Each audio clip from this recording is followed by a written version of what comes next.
जय गुरु जी। नमस्ते गुरु जी। गुरु जी महाराज के चरणों में मेरा सादर प्रणाम। संगत जी, गुरु महाराज की असीम दया और कृपा से हम उनके दिव्य ग्रंथ लाइट ऑफ डिविनिटी के हिंदी रूपांतरित ग्रंथ दिव्याभा का पठन कर रहे हैं। आज इस पठन के अंतर्गत जो सत्संग हम पढ़ेंगे उसका शीर्षक है दशक के बाद पुत्र आशीष। मेरी छोटी बहन गीता का विवाह 1995 में संपन्न हुआ था, पर वे 10 वर्ष तक गुरुजी के आशीर्वाद देने तक संतान सुख से वंचित रही थी।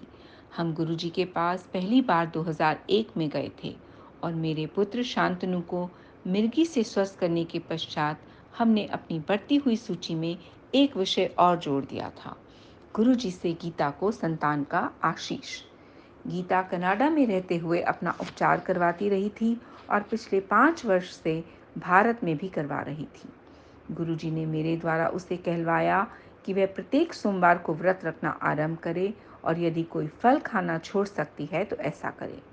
मैंने गीता को गुरुजी के निर्देश बताए। उसने अमरूद खाने छोड़ दिए जो उसे पसंद नहीं थे। कुछ ही महीनों में गीता ने गर्भ धारण कर लिया। पूरा परिवार अति उत्साहित था और आतुरता से उसकी संतान होने की प्रतीक्षा कर रहा था। परंतु एक समारोह में उसने ध्यान न रहने पर अमरूद खा लिया। गुरुजी की माया ही कहिए। उसने मुझे तुरंत फोन किया। कुछ ही सप्ताह में उसे गर्भपात हो गया। उसने वह बच्चा खो दिया। जब मैंने गुरुजी से इस बात का उल्लेख किया तो उन्होंने उसे शिवरात्रि को उनके पास आने के लिए कहा। शिवरात्रि में 1 सप्ताह से कम का समय शेष था, किंतु गुरु कृपा से वह दिल्ली आ सकी। गुरुजी के दर्शन के बाद उन्होंने उसे आशीर्वाद देकर वापस कनाडा लौटने को कहा। कनाडा लौटकर उसने अपने व्रत फिर आरंभ किए। 1 वर्ष बीत गया। 2005 में एक दिन जब हम बड़े मंदिर में थे, उन्होंने मुझसे पूछा कि क्या मेरे पास गीता का चित्र है। चूंकि उस समय मेरे पास नहीं था, उन्होंने मुझे उसका चित्र मंदिर आते हुए सदा साथ रखने का निर्देश दिया।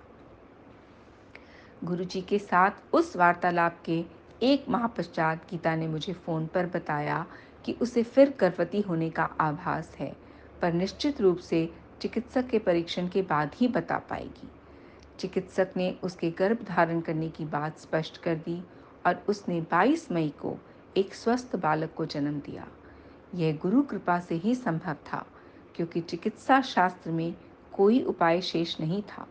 यह गुरु जी की जीवन और मृत्यु को नियंत्रित करने की अद्भुत प्रतिभा को दर्शाता है। शुक्राना गुरु जी, बेन शुक्राना। संगत जी, यह सत्संग श्रीमती मीनू शर्मा आंटी का है। इसे पढ़ते वक्त होने वाले अशुद्ध उच्चारण और भूलों के लिए मैं गुरु महाराज और आप सबसे हाथ जोड़कर क्षमा चाहती हूँ। जय गुरु जी। शुक्राना गुरु जी।